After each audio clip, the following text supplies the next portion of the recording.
요한은 환상 가운데 큰 창녀 같은 도시가 무너지는 것을 보았습니다. 그 다음에 하늘에 있는 큰 무리가 소리를 지르는데 오늘 19장 1절부터 시작합니다. 할렐루야. 구원과 영광과 권력은 우리 하나님의 것이다. 그분의 심판은 참고 이루시고 음행으로 세상을 망친 그 큰 창녀를 심판하셨다. 자기 종들이 흘린 피의 원한을 그 여자에게 갚으셨다. 할렐루야. 그 여자에게서 나는 연기가 영원히 올라가는구나. 앞으로 반드시 이러한 말씀이 이루어지겠다고 하는 말씀을 하고 있는 겁니다. 그런데 이 소리를 듣고 있던 24 장로와 4 생물, 우리가 묵시록을 통해서 앞에서 잘 배웠지만 그들이 보좌에 앉아 계신 하나님께 엎드려 경배를 하는 겁니다. 큰 창녀 즉 로마가 폐망하는 모습을 보면서 24 장로 또 4 생물이 하나님을 예배하고 있었다 하는 거죠. 아멘, 할렐루야 라는 말이 여기에 나옵니다. 우리들에게 고통을 주던 사탄의 소굴이 다 폐하여지고 그것을 본 무리들이 소리를 지를 때 하늘의 24 장로와 4 생물이 하나님께 경배를 하고 있는 모습입니다. 그리고 나서 5절입니다. 5절을 보면 제가 읽어보겠습니다. 그때 보좌로부터 음성이 울려왔다. 하나님의 모든 종들아, 하나님을 두려워하는 사람들아, 작은 자들아, 큰 자들아, 우리 하나님을 찬양하라. 그리고 이어서 할렐루야, 우리 주 하나님 전능하신 분께서 왕권을 잡으셨다. 기뻐하고 즐거워하며 하나님께 영광을 돌리자. 지난주에 말씀이 있고 난 다음에 바벨론, 큰 창녀 그 도시가 무너지는 것을 보여주신 다음에 오늘 찬양이 계속 나오면서 우리에게 또 같이 찬양을 하자고 말씀을 하고 있는 겁니다. 우리는 큰 일을 당하면 그 큰 일이 해결되었을 때에 좋다라고 하는 생각만 할 때가 많이 있지만 하나님은 반드시 감사하고 찬양을 하라고 우리에게 말씀을 하고 있는 겁니다. 여러분, 정의가 살아나면 마음이 확 뚫리는 겁니다. 그렇죠? 그러나 거기에 멈추면 안 돼요. 내 마음이 뚫어진 것으로, 내 문제가 해결해진 것으로 멈추는 게 아니라 내 문제가 해결되었으니까 하나님을 찬양하라는 겁니다. 오늘 말씀은 그래서 중요한 겁니다. 우리는 내 문제가 해결되면 잘됐다. 내 마음이 뻥 뚫렸다. 의의가 없었는데 정의가 살았다. 그리고 가볍게 살아갑니다. 즐겁게 살아갑니다. 참 좋은 일이지만 하나님은 거기에 반드시 우리가 실수하면 안 되기 때문에 너희는 하나님을 찬양해야 된다고 알려주고 있는 겁니다. 이것이 신앙생활입니다. 어려움을 겪을 때 기도하고 하나님이 해결해 주십니다. 그 다음에 우리는 하나님을 감사하고 찬양합니다. 이것이 묵시록에서 알려주시는 말씀입니다. 그리고 7절을 보면 보좌로부터 음성이 계속되는데 어린 양의 혼인날이 이르렀다. 그의 신부는 단장을 끝냈다 합니다.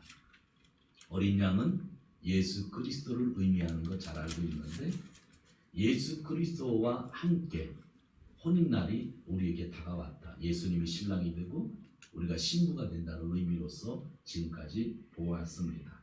그런데 그의 신부, 즉 우리들이 단장을 끝냈다 하고 있는 겁니다. 오늘날 이 세상에서 최고의 잔치는 뭐냐면 사실은 성찬식입니다. 너무나 거룩한 예식이죠. 성찬식인데 지금 우리가 성찬식을 할 수 없는 게 너무나 마음이 아픕니다. 제가 이렇게 우리 건물에서 예배를 드리면 매달 한 번씩 성찬식을 하려고 했는데 지금 상황에서 할 수 없다는 것이 마음에 늘 부담이 됩니다.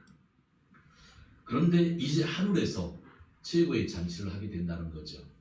그것이 어린 양의 혼인 잔치다. 그렇게 이야기를 하고 있는 겁니다. 그 잔치에 우리는 신부로서 불려진다고 하는 말씀입니다. 그런데 8절을 보시기를 바랍니다.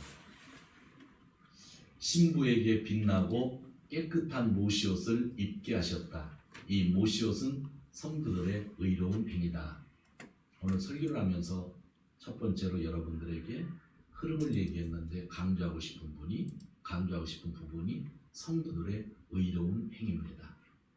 저나 여러분이나 이 말씀을 들을 때에 가장 생각이 먼저 나는 것이 의로운 행위일 겁니다. 왜냐하면 세상에서 의로운 행위를 하는 사람들을 별로 보지 못하는 거고, 또 믿는다고 하는 사람들조차도 의로운 행위를 별로 하지 않기 때문에 의로운 행위가 가장 먼저 눈에 들어옵니다. 이 이야기는 제가 특별히 하지 않더라도 우리가 이미 알고 있는 것입니다. 그러나 저는 설교를 위해서 이 부분을 매일 읽으면서 하나 집중하는 것이 주어입니다. 성도들의 의로운 행위라는 겁니다. 성도는 누구입니까? 예수를 믿고 예수님의 대속을 믿고 살고 있는 사람들. 묵시록에서 보면 구원을 받은 14만 4천 명으로 상징되는 수많은 사람들이 성도입니다. 의로운 행위는 뭐냐면 지금까지 설교를 외웠지만 더러운 영, 사탄의 미혹의 영에 따라 교만하지 않고 속이지 않고 살아온 자들의 행위, 즉 부의 축척을 목적으로 하지 않고 또 음행을 하지 않은 것, 이것이 의로운 행위입니다. 저는 오늘 이 아침에 지금까지 우리의 생각과 반대적인 것을 이야기하는데 성도를 강조하려고 합니다. 성도들의 의로운 행위라고 하는 것입니다. 이것은 성도가 강조되는 거고 성도가 더 잘 살아야 된다고 하는 말씀도 됩니다. 하나님은 분명 우리 모든 인간들을 사랑하셨습니다. 그래서 모든 인간을 위하여 예수님이 십자가에서 죽으셨습니다. 그러나 하나님은 사람들이 내 힘으로 살 수 없다고 고백하며 예수 그리스도를 믿으며 그 믿음을 가지고 의로운 행위를 할 때 기뻐하시며 잔치를 마련해 주신다는 것을 확신해야 합니다. 의로운 행위를 기뻐하시는 게 아니라 성도들의 의로운 행위를 기뻐하신다. 오늘은 주어에 집중하시기 바랍니다. 이웃집의 자녀가 착실합니다. 열심히 공부합니다. 그래서 도쿄에 있는 대학에 들어갔습니다. 그런 좋은 일이 있을 때 여러분은 그 이웃집 학생을 위하여 여러분 집에서 파티를 여십니까? 그런 사람이 가끔 있을 것 같아요. 근데 대부분은 이웃집의 그 착실한 학생, 도쿄에 있는 대학을 들어간 학생을 위해서 파티를 여는 가정은 거의 없을 겁니다. 나의 자녀가 남들 놀 때 놀지도 않고 열심히 공부합니다.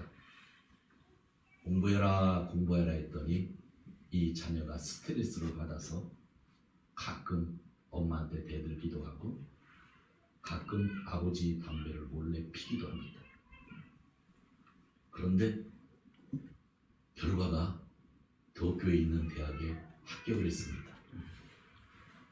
그럼 여러분 담배 폈다고 두들겨 패실 겁니까? 대학 입학했다고 파티를 여실 겁니까? 아마 대부분 파티를 열 것입니다. 왜냐하면 내 자녀니까. 내 자녀와 다른 자녀는 분명 구별이 됩니다. 우리는 사람을 차별하면 되지 않지만 그럼에도 불구하고 내 자녀와 다른 자녀는 구별이 되는 겁니다. 하나님 앞에서 사람들은 차별받지 않지만 하나님은 성도와 성도 아닌 자를 구별하십니다. 인간 모두는 비슷비슷하지만 오늘 하나님은 성도들의 의로운 행위를 강조하고 있는 겁니다. 저와 여러분의 의로운 행위를 강조하고 있다고 하는 거죠. 성도 아닌 사람들의 의로운 행위 어떻게 될지 저는 잘 모르지만 하나님만이 아시지만 큰 희망을 전 믿음으로 가질 수는 없습니다. 그러나 성도였던 자가 의로운 행위를 하는 것에 대해서 하나님은 기뻐하시죠. 성도였던 자가 의로운 행위를 하지 않을 때 마태복음 25장에서 예수님은 나는 너를 모른다 하셨습니다. 정말로 제일 중요한 것은 성도 아닌 자가 의로운 행위, 성도인 자가 의롭지 않은 행위, 그것이 아니라 성도가 의로운 행위를 하는 것이 중요하다 이야기를 하는 겁니다. 9절을 보시기 바랍니다. 또 천사가 요한에게 말하였다. 어린 양의 혼인잔치에 초대를 받은 사람은 복이 있다. 그것을 기록하라. 이 말씀은 참된 말씀이다. 그렇게 이야기를 합니다. 여러분들 한국을 떠나서 오신 지 오래되신 분들도 많은데 우리 조금 젊으신 분들은 들어보지 못한 노래일 수도 있는데 제가 좋아하는 노래가 가요 중에 하나 있습니다. 제목이 바보처럼 살았군요입니다. 연세 드신 분들은 알 겁니다. 김도양 씨가 70년대에 작사 작곡하고 80년 초에 부른 노래입니다. 어느 날 난 낙엽 지는 소리에 그렇게 시작되죠. 기억나시죠? 난 참 바보처럼 살았군요 하는 그런 노래입니다. 여기 배명덕이라고 하는 담임 목사가 여러분 앞에 서 있는데 요즘 저에게 생긴 별명이 하나 있습니다. 그것은 바보입니다. 그 노래를 좋아했던 제가 목사의 삶을 살며 바보가 되었기 때문입니다. 성도 여러분, 저 같은 바보이든지 똑똑한 사람이든지 또 가진 사람이든지 못 가진 사람이든지 어린 양의 혼인잔치에 참여하는 자만이 복이 있는 자입니다. 정말로 중요한 이야기입니다. 바보처럼 살아도 혼인잔치에 참여하면 지는 거예요. 돈이 있건 없건 상관없이 혼인잔치에 참여할 수 있는 자가 복이 있는 겁니다. 묵시록은 복이 있다라는 말이 7번 나오는데 오늘 그 중에 하나입니다. 혼인잔치에 참여하는 자가 복이 있다라고 하는 거죠. 사랑하는 성도 여러분, 성도의 의로운 행위, 그것이 혼인잔치에 참여할 수 있는 유일한 자격인데 그런 사람들이 복이 있다고 얘기합니다. 여러분들은 하나가 클리어됐습니다. 성도입니다. 이제는 여러분에게 뭐가 필요한 거예요? 의로운 행위가 필요한 거예요. 교만하지 말고 거짓말을 말하지 않는 것. 성도가 거짓말을 말하면 그건 절대로 의롭지 못한 것입니다. 다음으로 함께 살펴볼 말씀이 10절인데 우리 같이 읽도록 합니다. 10절. 그때에 내가 그에게 경배드리려고 그의 발 앞에 엎드렸더니 그가 나에게 말하였습니다. 이러지 말아라. 나도 예수의 증언을 간직하고 있는데 동료들 가운데 하나요 너와 같은 종이다.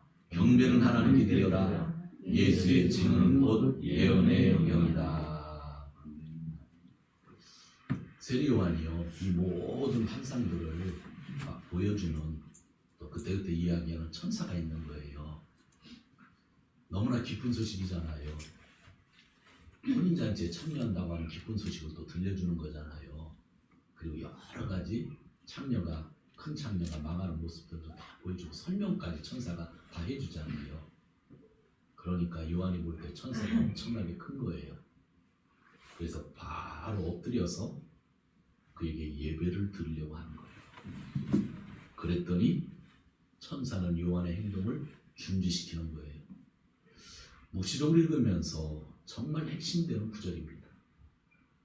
나도 예수의 증언을 받은 너와 너의 동료들 가운데 하나고 나도 너처럼 종이다.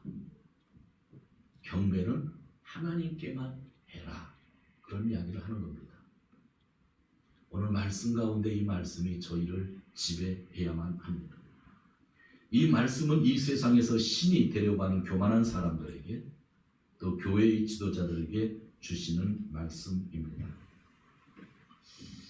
지금부터 80여 년 전 일본의 젊은이들이 천황이라는 신을 위해 목숨을 바치는 것이 영예라 하며 전쟁터로 나갔습니다. 당시 일본의 젊은이들이 미혹의 영에게 속은 것이죠.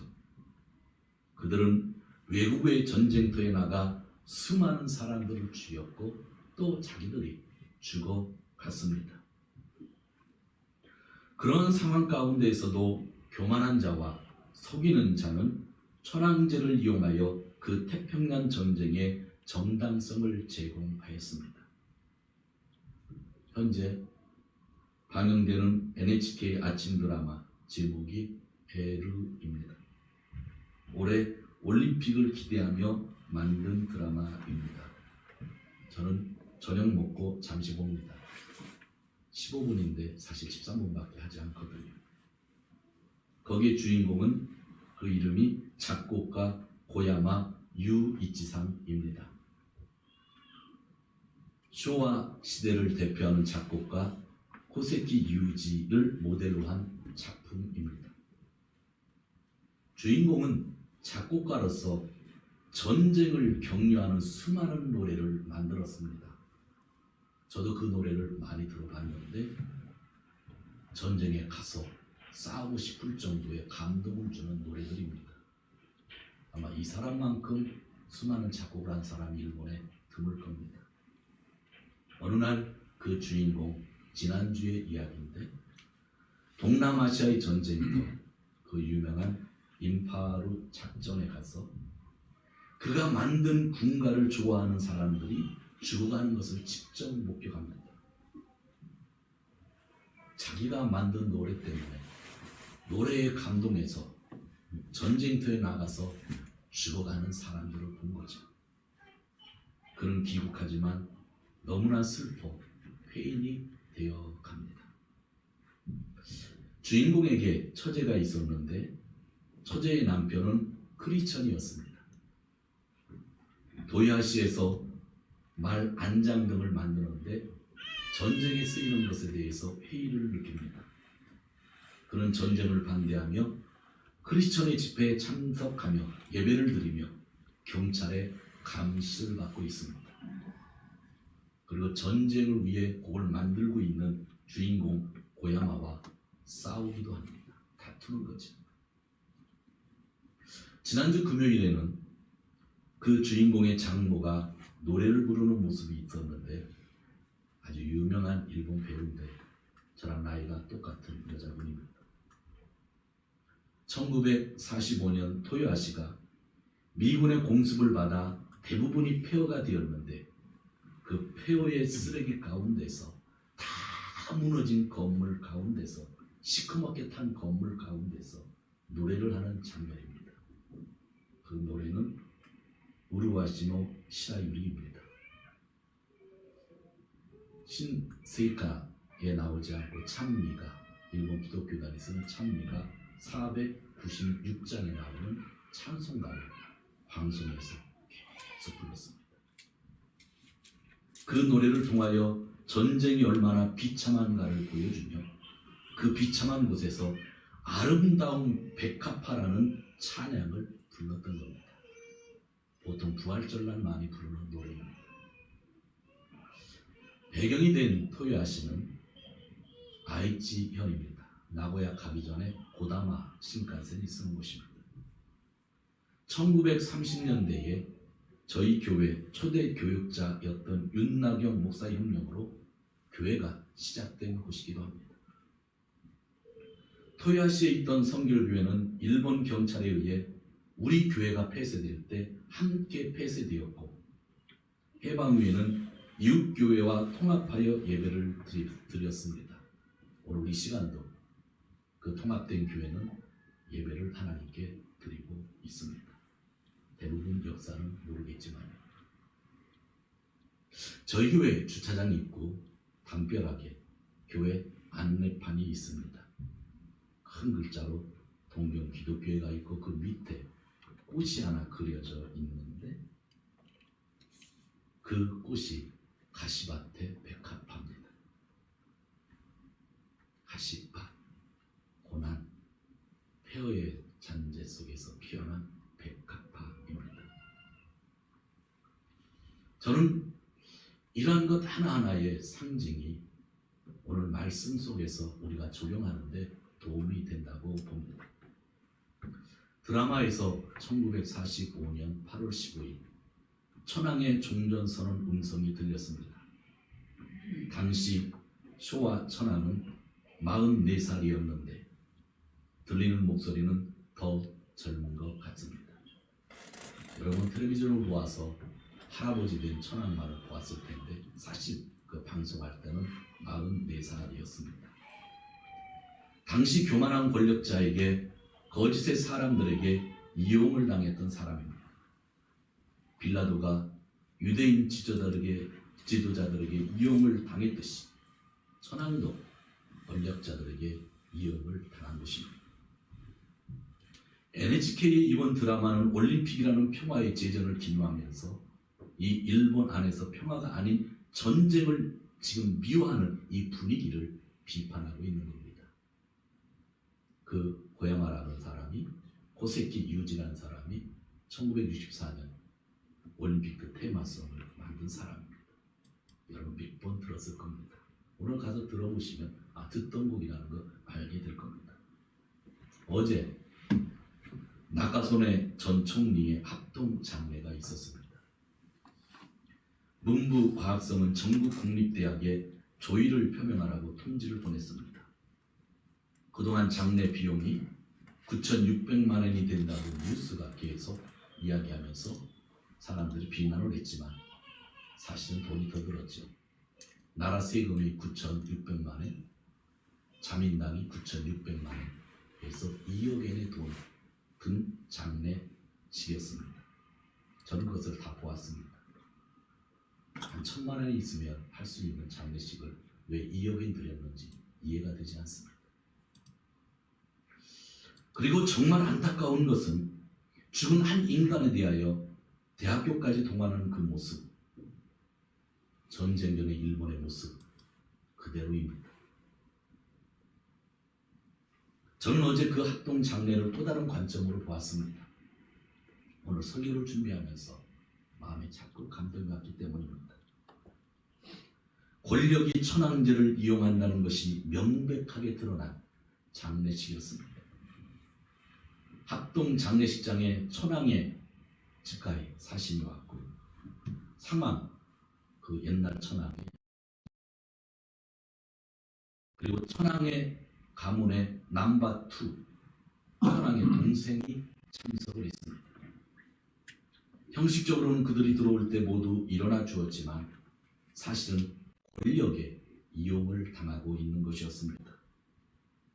어제는 천황 가문 특히 2세 진궁에서 가장 중요한 절기를 지키는 날이었습니다. 일본말로 칸나메 사이라고 합니다. 한국말로 얘기하는 신상제인데 한국말로 얘기하는 신상제는 두 번이 있습니다. 앞에 신자가 가미, 신자의 신상제가 어제 거고 아다라시, 새로운 신자가 다음에 11월 달에 있는 겁니다. 이날은 일본의 첫 곡식을 2세 진궁에 있는 태양의 여신 아마테라스 오우미 카미에게 바치는 날입니다. 천황은 그들의 자손이니까요. 고사기에 그렇게 나와 있죠. 이날에 천황 가문이 제일 바쁜 날에 천황 가문의 넘버 2를 불러 한 인간의 합동 장례식을 열었다는 것은 무엇을 의미합니까? 스가 총리가 외국에 나가야 하기에 어쩔 수 없는 일정이라고 하지만 자기들의 권력이 사실은 천황제를 움직인다는 것을 보여주는 상징이기도 했습니다. 낙하선의 전 총리는 작년 11월 말에 죽었습니다. 화장을 해서 유골만 그 집에 있는데 그 집에 있는 유골을 잠시 그 회장이 갖고 온 것뿐입니다. 신상제 날에 할 필요가 없는 일인데 작년 11월에 죽은 사람 건데 그렇게 했다고 하는 것은 자기들의 권력이 모든 것을 지배하고 있다는 것을 다시 한번 보여주고 있는 겁니다. 여러분, 사람을 세우면 세울수록 이 사회에서 평화는 사라지게 되어 있습니다. 우리는 오늘 요한에게 주신 하나님의 말씀, 특히 천사를 통해서 주신 이 말씀을 정말 기억해야 합니다. 나도 너희들의 동력 가운데 하나이다. 나도 너와 같이 하나님의 종이다. 예배는 오직 하나님께만 해야 한다. 천사는 천사로, 사람은 사람으로 끝나는 것입니다. 어떤 천사가, 어떤 사람이 조금도 경배의 대상이 되어서는 안 되는 겁니다. 돈도 안 되고 권력도 안 됩니다. 오직 경배의 대상은 유일하신 하나님 한 분밖에 없다는 것을 묵시록을 통해서 철저하게 말씀해 주고 있는 겁니다. 인간 중심 사회는 권력자를 우상으로 만들어냅니다. 그리고 천사를 의지하는 신앙은 신비주의자들을 만들어냅니다. 그러나 우리에게는 오직 하나님밖에 없습니다. 성도 여러분, 우리는 묵시록을 읽으면서 이야, 천사들 정말 대단해. 7 나팔을 부는 천사들 대단해. 7 대접을 쏟는 천사들 대단해. 등 이야기할 수 있을 겁니다. 야, 요한이 더 대단한 것 같아. 그것을 다 보았잖아. 기록에 남겼잖아. 그런데 이러한 생각은 정말 위험한 생각입니다. 하나님은 그런 위험한 생각을 한 칼에 잡으십니다. 하나님 외에는 영광 받으신 분이 없으십니다. 쉬운 것 같죠? 그런데 삶에 들어가면요, 쉽지가 않아요. 짐승의 표를 사야만 먹고 사는 일들이 있기 때문이에요. 그래서 해방전에 한국 교회도 일본 교회도 대부분이 신사참배를 했던 거예요. 그게 짐승의 표예요. 짐승의 표를 가져야만 살 수 있으니까. 그것을 하지 않은 사람들은 죽어갔던 거죠. 예수님의 재림을 강조했고 묵시록을 강조했던 저희 교회는 목사님이 끌려가고 문을 닫았고, 토야시에 있던 교회는 영원히 그 이름이 없어지고 다른 교회랑 통합해서 지금 예배를 드리고 있지. 말씀대로 산다고 하는 것이 그렇게 쉬운 일이 아니에요. 그래서 오늘 성도들의 의로운 행위를 강조했었던 것, 우리 성도들이 걸어갈 길이 얼마나 중요한지를 다시 말씀해 주고 있는 거예요.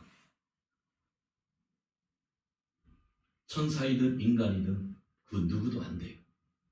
묵시록 4장 5장을 다시 한번 읽어보세요.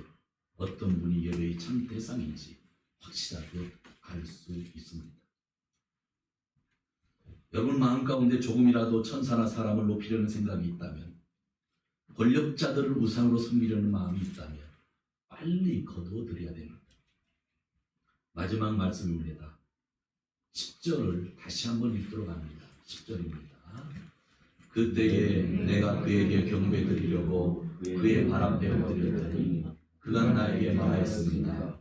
이러지 말아라. 나도 예수의 증언을 간직하고 있는 내 동료들 가운데 하나요. 너와 같은 종이다. 경배는 하나님께 드려라. 예수의 증언은 곧 예언의 영이다. 성경 말씀을 해석할 때 난의 구절이 많이 있는데, 난의 구절 중에 하나가 맨 밑에 있는 예수의 증언은 곧 예언의 영이다 라고 하는 겁니다.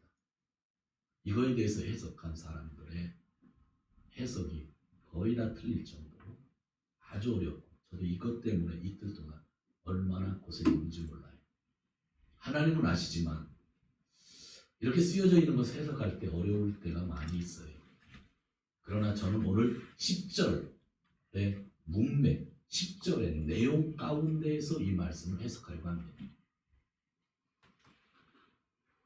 10절의 흐름 가운데 해석을 하면 예수에 관한 증언, 예수께 하신 증언 등은 예언의 영, 즉 성령이 하신 일이라는 거죠. 요한도 지금 성령께서 붙잡아서 쓰고 있는 거잖아요. 천사들도 천사의 말을 해도 다 누구의 영향이에요? 성령의 영향이죠. 그러니까 열심히 일했던 베드로, 바울이 목숨 걸고 일하고 십자가에 거꾸로 걸려서 죽었지만 그들이 예수님을 증언하는 것은 그들의 일이에요? 누구의 일이에요? 성령의 일. 그러니까 오늘 해석은 그거죠. 내가 지금까지 열심히 살았던 것은 성령이 하신 일이다. 예수의 증언 자체가 성령이고 예수에 대해서 증언한 것도 사실은 성령이다 라고 하는 그런 말씀이에요. 그것이 오늘 10절을 통해서 해석할 수 있는 겁니다. 인간 중심의 사회가 되면 인간을 우상으로 만들고 반드시 신의 이름을 빌리는 독재자가 나타납니다. 그 독재자는 돈과 권력으로 인간을 하나로 묶으려고 합니다. 그러나 우리 모두가 예수님의 증언을 간직하고 있다고 하면 모두가 성령의 활동에 의해 하나가 되어 하나님만을 경배하며 살 수가 있다는 겁니다. 내가 증언을 했는데 성령이 예언했다고 한다면 나를 자랑할 수가 있는 거예요? 없는 거예요? 그래서 베드로의 일생에 대해서 사도 바울의 일생에 대해서 성경 어디에도 기록이 없어요. 그 둘 다 로마에서 순교당했다고 하는데 성경에는 순교당한 사실조차도 기록되어 있지 않아요. 누가복음은 바울을 쫓아다니던 의사였습니다. 그 누가복음이 기록될 때는 바울의 제자 누가가 기록했는데 당시 바울은 죽었을 때입니다. 네로 황제 시대에 로마에서 죽었을 때 60년대 후반이죠. 그런데 누가복음은 80년, 90년경에 쓰여졌죠. 그런데 맨 마지막 세도항전 어떻게 기록되어 있어요? 바울이 전셋집에서 예수님만 증거하고 있더라 하고 끝나는 거예요. 그 일이 끝난 지 수십 년이 지났고 바울이 어떻게 순교당했고 그 다음에 선교를 어떻게 했는지 더 많은 일들이 있음에도 불구하고 누가는 그의 주치의였던 누가는 그걸 기록하지 않았어요. 그 죽음을 극적으로 표현할 수도 있었는데 그것은 성령님의 일이 아니었기 때문이죠.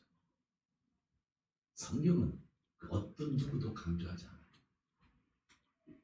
바울이 죽어도 베드로가 순교해도 그것은 성령님이 하신 일이기 때문이에요. 여기 있는 목사가 일을 하잖아요. 결국은 성령이 하시는 일인 거예요. 여러분들이 협력하잖아요. 성령이 마음에 감동을 주실 때 협력할 수 있는 거예요. 그것을 잃어버리면 아무것도 안 되잖아요. 오늘 천사가 그러는 거예요. 요한이 자기를 경배하니까 야 하지 말라. 나는 예수님의 종이다. 하나님께만 예배하라.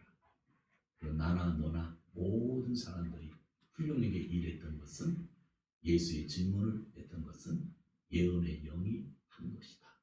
그렇게 말씀하고 있는 거예요. 이 마음을 우리가 두고 산다고 하면 절대로 신앙생활 엉뚱한 데로 가지 않습니다. 그래서 오늘 하나님이 혼인잔치에 참여하는 자들에 대해서 성도들의 의로운 행위라고 말씀하고 있는 겁니다. 저와 여러분은 성도입니다. 그냥 이 길을 가는 거예요. 성도가 이 길을 가면 또 성령님이 함께 해주신 겁니다. 사랑하는 성도 여러분, 성령으로 하나가 된 성도들이 의로운 행위를 하며 천국의 잔치에 참여하는 자마다 복을 받습니다. 여기 있는 저와 여러분이 모두 천국 잔치에 초대받으시기를 주님의 이름으로 축원드립니다. 할렐루야. 주님의 이름을 찬양합니다. 묵시록